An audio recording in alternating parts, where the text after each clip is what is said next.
नमस्कार साथियों, कैसे हैं आप लोग। उम्मीद है आप लोग अच्छे होंगे, मस्त होंगे, स्वस्थ होंगे और अच्छे से पढ़ाई कर रहे होंगे। तो आज हम आपको कराने वाले हैं क्लास 12 हिस्ट्री का चैप्टर 3, जिसका नाम है बंधुत्व, जाति तथा वर्ग। और आज हम आपको इसके सारे के सारे सब्जेक्टिव क्वेश्चन कराने वाले हैं जो कि आपकी परीक्षाओं में पूछे जाते हैं। तो आइए बंद के वीडियो को स्टार्ट करते हैं। तो इसमें हमारा सबसे पहला प्रश्न है कि प्राचीन भारत की वर्ण व्यवस्था पर प्रकाश डालिए। यानी कि जो प्राचीन भारत की जो वर्ण व्यवस्था थी, यानी कि जाति व्यवस्था थी, वो कैसी थी। तो प्राचीन भारत में वर्ण व्यवस्था को कई भागों में बांटा गया था, जिनमें ब्राह्मण, क्षत्रिय, वैश्य एवं शूद्र। इस समय ऐसी मान्यता थी कि ब्रह्म के मुख से ब्राह्मण, भुजाओं से क्षत्रिय, नाभि से वैश्य तथा चरणों से शूद्र की उत्पत्ति हुई है। इस प्रकार की वर्ण व्यवस्था प्राचीन काल में प्रचलित थी, लेकिन वैदिक काल आते आते वर्ण व्यवस्था कर्म के आधार पर ना होकर जन्म के आधार पर लागू कर दी गई थी। यानी कि जो प्राचीन काल की जो वर्ण व्यवस्था थी, यानी कि जो महाभारत के समय की जो वर्ण व्यवस्था थी, उसमें क्या था कि जो वर्ण व्यवस्था को जो है 4 भागों में बांटा गया था, जिनमें ब्राह्मण, क्षत्रिय, वैश्य और शूद्र, ये जो है इनके कार्य के आधार पर हुआ करती थी। जिनमें ब्राह्मण जो है लोगों को शिक्षा देते थे, यज्ञ करते थे। क्षत्रिय जो थे वो जो है लोगों की रक्षा करते थे, युद्ध लड़ने जाते थे। वैश्य जो थे वो जो है व्यापार करते थे, कृषि करते थे। तो ये जो है वैश्य का काम था। और शूद्र जो थे वो जो है इन तीनों की सेवा करते थे। तो ऐसी पहले क्या थी, मान्यता थी।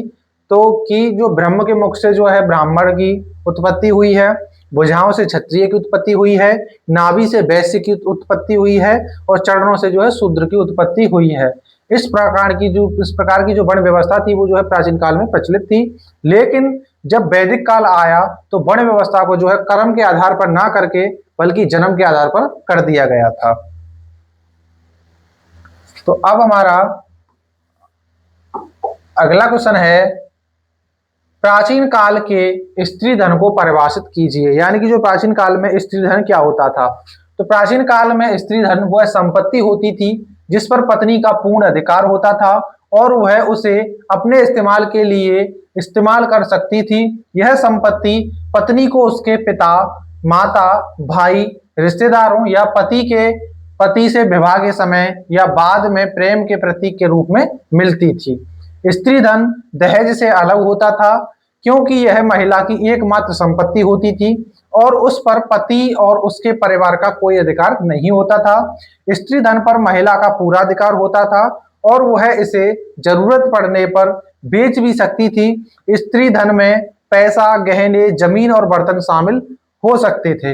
यानी कि जो प्राचीन काल में जो स्त्री धन हुआ करता था वो क्या हुआ था कि प्राचीन काल में स्त्री धन वह संपत्ति होती जिस पर पूरा अधिकार जो है सिर्फ और सिर्फ स्त्री का होता था ना, और उस पर जो है उसके पति का अधिकार भी नहीं होता था, ना उसके पति के जो जो लोग होते थे यानी कि माता पिता होते थे उनका भी नहीं होता था।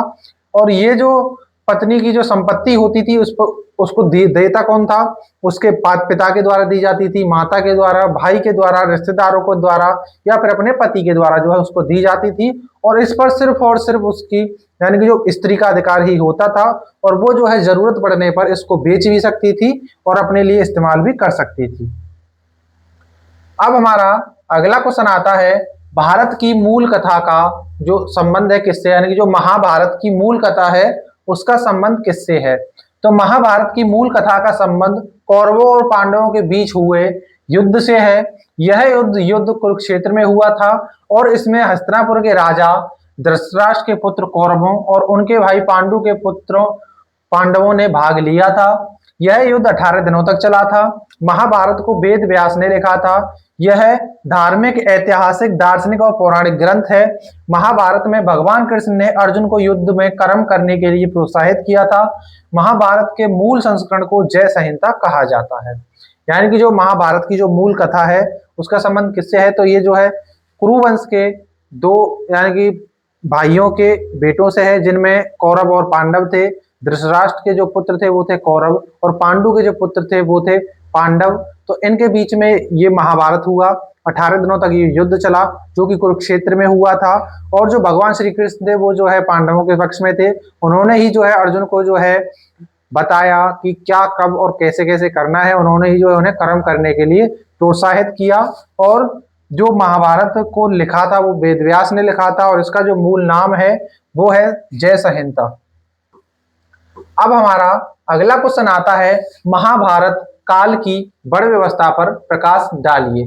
तो महाभारत काल में वर्ण व्यवस्था को 4 वर्णों में बांटा गया था, जिनमें ब्राह्मण, क्षत्रिय, वैश्य और शूद्र। उस समय ब्राह्मण को सर्वप्रथम स्थान दिया गया था, क्योंकि उस समय ऐसी मान्यता थी कि ब्राह्मण का जन्म ब्रह्मा जी के मुख से, क्षत्रिय का जन्म ब्रह्मा जी की भुजाओं से, वैश्य का जन्म ब्रह्मा जी की नाभि से और शूद्र का जन्म ब्रह्मा जी के चरणों से हुआ है। महाभारत काल में ब्राह्मणों का कार्य अध्ययन करना, यज्ञ करना, वेदों की शिक्षा देना और दान दक्षिणा लेना था। क्षत्रियों का कार्य युद्ध करना, लोगों की रक्षा करना, न्याय करना और यज्ञ करवाना था। वैश्य का कार्य कृषि करना, पशुपालन करना और व्यापार करना था। और शूद्र का कार्य इन तीनों की सेवा करना था। तो ये थी महाभारत काल की वर्ण व्यवस्था, जिसमें आपको मैंने पहले भी बताया था कि वर्ण व्यवस्था को 4 भागों में बांटा गया, जिनमें ब्राह्मण, क्षत्रिय, वैश्य और शूद्र। और ऐसी मान्यता थी कि ब्राह्मण का जन्म जो है ब्रह्मा जी के मुख से हुआ है, क्षत्रिय का जन्म जो है ब्रह्मा जी की भुजाओं से हुआ है, वैश्य का जन्म जो है ब्रह्मा जी की नाभि से हुआ है और शूद्र का जन्म जो है ब्रह्मा जी के चरणों से हुआ है। इसीलिए प्रथम स्थान ब्राह्मणों को प्राप्त था, द्वितीय स्थान क्षत्रियों को, तृतीय स्थान जो है वैश्य को और चतुर्थ स्थान जो है शूद्रों को प्राप्त था। और जो ब्राह्मण होते थे वो जो है अध्ययन करवाते थे, यज्ञ करते थे और वेदों की शिक्षा देते थे और दान लेते थे। क्षत्रिय थे वो युद्ध करते थे, लोगों की रक्षा करते थे, न्याय करते थे और यज्ञ करवाते थे।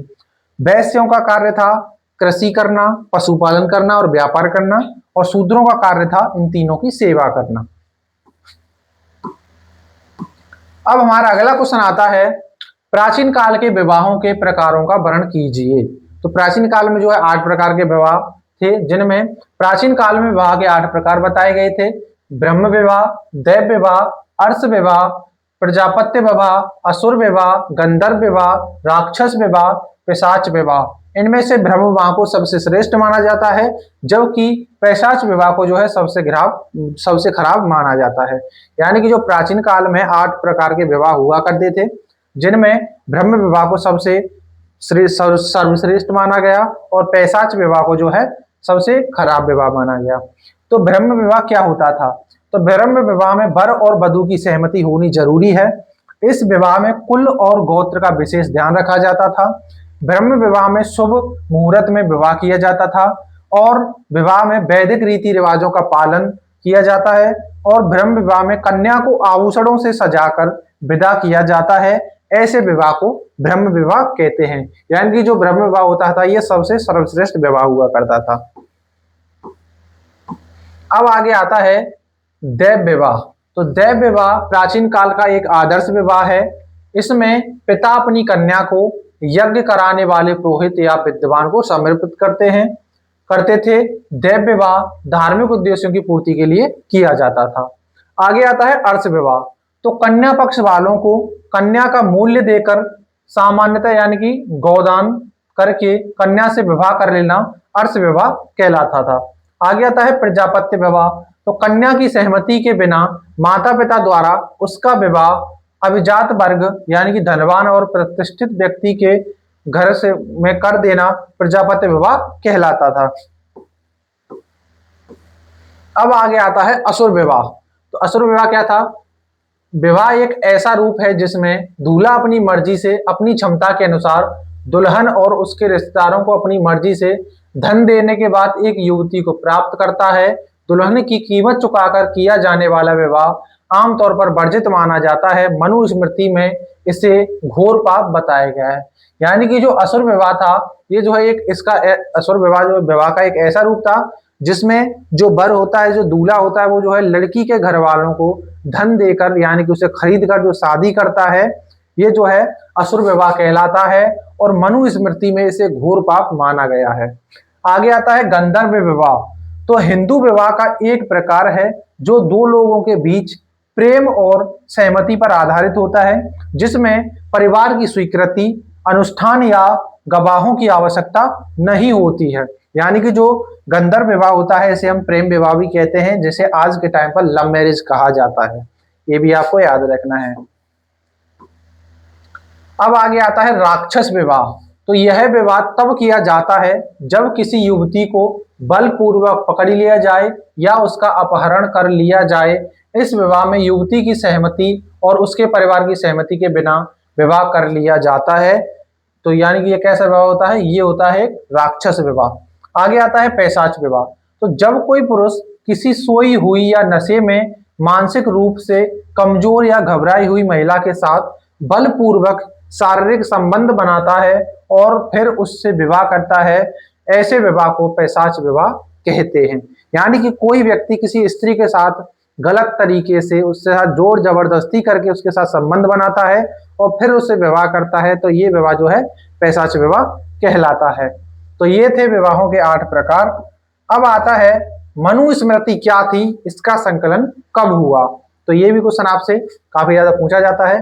तो मनुस्मृति का संकलन 200 ईसा पूर्व से 200 ईसवी के बीच हुआ था।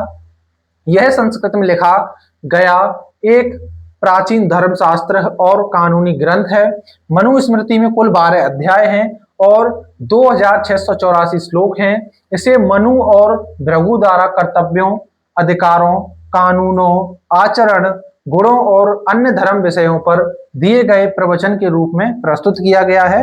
तो यही क्या है, मनुस्मृति है। और इसका संकलन कब हुआ, तो 200 ईसा पूर्व से लेकर 200 ईस्वी के बीच में हुआ। इसमें जो है 12 अध्याय हैं जिस और 284 श्लोक हैं। और इसे लिखा किसके द्वारा गया था, मनु और भृगु के द्वारा। और यदि भृगु ना हुआ हो तो उसमें जो है आपको सिर्फ मनु ही टिक करना है। अब आगे आता है मनुस्मृति में चांडालों के क्या कर्तव्य बताए गए हैं। तो चांडाल कौन होते हैं, जो कि दाह संस्कार जो होता है शमशान में, तो ये जो है वहीं पर रहते हैं, जो कि अभी हम इसमें देखने वाले हैं। तो मनुस्मृति में चांडालों के कर्तव्यों को निर्धारित किया। उन्हें गांव के बाहर रहना पड़ता था, फेंके गए बर्तनों का उपयोग करना पड़ता था और मृतकों के कपड़े और लोहे के गहने पहनते थे। वे रात में गांव और शहरों में नहीं घूम सकते थे। चांडालों का सबसे महत्वपूर्ण कर्तव्य शवों को संभालना था। उन्हें सामाजिक पदानुक्रम में सबसे निचले पायदान पर रखा जाता था या माना जाता था और इसलिए मृतक का दाह संस्कार या दफनाने के लिए वे जिम्मेदार थे।